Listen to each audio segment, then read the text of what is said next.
umuryango w'abakene udafite byinshi wamureresha, ise wari usigaye akora byose ngo arebe ko hari umwana yakwiga. Yumvaga mufitemo inzozi nziza zo kuzamumara ubukene. Nyamungu nawe ashyiramo umwete, Imana iramufasha agira ubwenge. Yaragiye kubera igisubizo umuryango we w'abakene. Nyamungu yaje kujya imahanga, aratsinda isi yose iramumenya. No kwibuka ibikorwa bya se wari warakoze byose.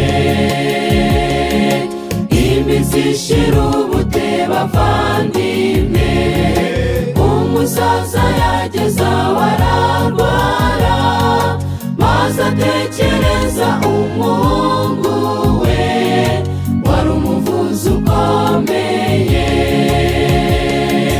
maze amwoherereza ubutumwa.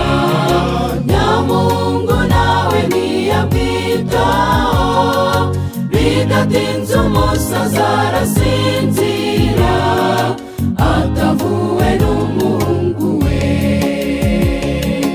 maze amwoherereza ubutumwa.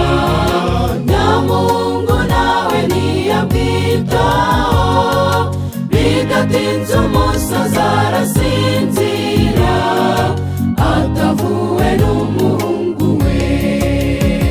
Itegeko ry'Imana yacu kumvira ababyeyi, wibuke ko uwishe rimwe aba yatsemye yose.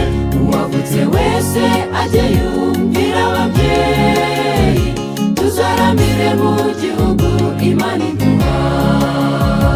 Itegeko ry'Imana yacu kumvira ababyeyi, wibuke ko uwishe rimwe aba yatsemye yose.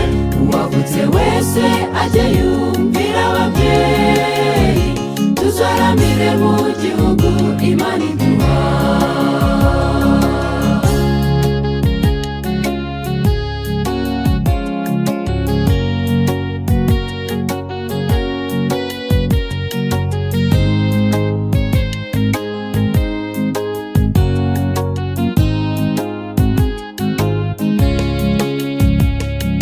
Maze wa musora wahinduriye inkuru mbi niyo yamutanze imbere.